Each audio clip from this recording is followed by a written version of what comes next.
Millennials and the Gen Zers are the do-it-yourself generation. And you want to know something? It turns out they don't know how to do it. And what they really don't know how to do is how to do adult.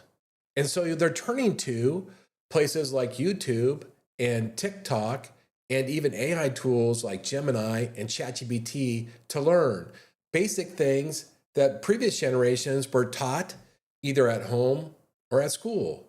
How to change a light bulb, how to clean a heating vent, how to balance a checkbook, how to mail a letter. Matter of fact, a couple of years ago in one of my offices on the East Coast, Florida, we had a loan officer who had never mailed a letter. And we had to teach him how to address a letter, where to put the return address, the address it was going to, where to put the stamp, because they had never learned. And so many of the things that people my age learned when we were kids just aren't being taught to the newer generations today. Now, what's happening, and we've all seen this, Gen Zers and millennials are great at finding information online. They're great at YouTubing videos and watching the video to see how to do something. They're great to search on TikTok. And now more and more, they're really good at using AI tools like ChatGPT to teach them. But you know what?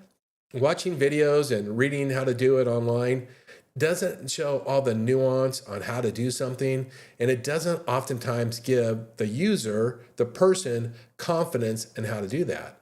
And so as we project that then to personal finances, which is definitely one of the one of the shortfalls they have as they watch whatever influencer on social media tell them about tell them about finances, maybe good information, maybe not good information, how much money they need to save, what's a good interest rate, how to use credit cards, about their credit scores, when to buy a home, how much to pay for a home, all those things. They're not necessarily getting great information. And what they definitely aren't getting is confidence. And so today's Gen Z and millennials lack confidence in their financial choices, and it's paralyzing them. Now, I'm using a few different articles today, and by the way, I posted an article on LinkedIn on this topic, and I had quite a few sources. So check out my, I'll put a link to below my notes, but check out my article on LinkedIn.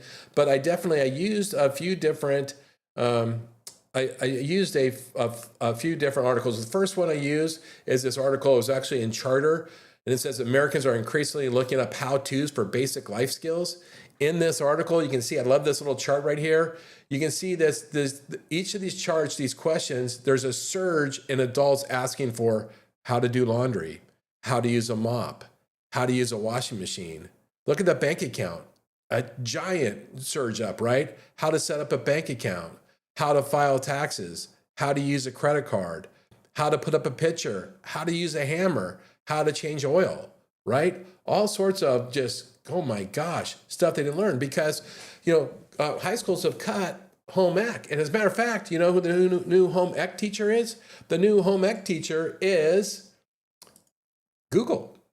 That's right. YouTube is the new home ec teacher, right? How to do's on skills that reached an all-time high this year. That is how to set up auto pay, how to use a mop, how to change oil, how to clean a bathroom vent, right? And so YouTube has become the new home ec. And that's kind of I don't know if it's a scary thing. It's not a big deal if you're talking about how to clean a bathroom vent. It's a very big deal on when should I buy a mortgage, right? Or how do I open a checking account? Or what interest should I pay? Or how much balance should I keep on my credit cards? Now, here's the next part about it. At the same time, as I said, because these Gen Zs and millennials are losing confidence in what they do, and if you can marry that with, and you got to marry that with another phenomenon that's happening right now, which is people, the first-time home buyers are now 38 years old, and you want to know something? They're buying older houses. And what's the challenge there? Well, you have people that lack confidence in how to do basic home repairs, how to do basic home maintenance, who lack confidence in how to manage their finances, how to make good financial decisions.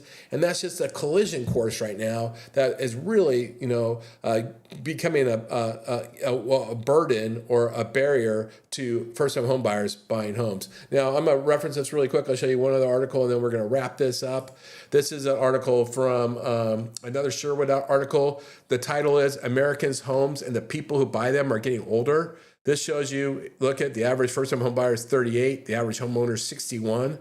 But what's more interesting is see how the stock of housing is getting older. Where in 2012, the average age of a single-family residence was 27 years old. Today, the average age of a single-family residence is 36. That means those houses that are older, they need more maintenance. And yet, these first-time home buyers that are the likely buyer of the older houses don't know how to do the repairs, right? They don't know how to do the repairs. And so what that all means for real estate and mortgage professionals, there's a few things to take away. There's a few signals and there's a few, pivots we need to make. First, we have to accept today in the marketplace that, what we do no longer is a 90-day life cycle. It's not get a lead in a transaction, close in 30 days. That's not our customer today, especially dealing with first-time home buyers. We might engage with the potential home buyer in their early 20s, and they may not close until their mid 30s. Meaning that we may have to incubate that relationship, nourish that relationship for 10 or 12 years, not 30 or 60 days. That's a huge change to what we're doing. The next thing is we need to step into the gap of this lack of financial literacy, and we need to be a positive force to fill that gap. We need to be getting into high schools and junior colleges, community colleges. We need even in universities and churches and different communities, and we need to teach financial literacy. We need to teach the basics about credit score, bank accounts, about compound interest, about investments, just basic financial literacy. Like that's our mission today. If we fulfill that mission, you know what happens? Our basket of potential buyers in the future will be full. But we have to earn it today, and we have to earn it far sooner than that business comes to us. And so this was a great lead into organizations like First Home IQ, right? First Home IQ, which is trying to fill this gap, right? And First Home IQ, their mission is to help build financial literacy, to help consumers avoid making costly mistakes, to reduce the financial stress around these decisions, and to help consumers plan for the future. That's their mission. If you haven't checked them out, that is a 100% mortgage industry-driven initiative with Kristen Messerly and Dave Savage and Todd Bookspan. They're doing great. This is a turnkey tool you can use to take financial, literacy teaching out to the streets. And that's what we should be doing. That's the pivot we should be doing, is engaging with these potential consumers a decade early by pouring into them, feeding them, right? And with that, it's just not going out to the communities. Don't ignore the ones that live in your database, meaning we've helped all sorts of people close homes. Well, we need to be helping their kids and their nephews or extended family learn the same financial literacy, because these are the same people not getting it, right? And so we need to help provide it. And so that's the calling today. I will put a link to my article down below. From that article, I put links to all the articles I showed you on my screen so you can access them and think about it. What can we do to close the gap on financial literacy? We need to just deepen our net to not be a 90-day cycle, but like a 10 or 15-year cycle, and really extend that net out by giving to our consumers today, creating that relationship, nourishing it, and it will fill our basket. It will fill our basket with abundance. With that, I want I'll show you. Make sure to check me out on my social medias. Thank you for giving me a little bit of your time today. I appreciate it. I look forward to talking to you again soon. Thanks.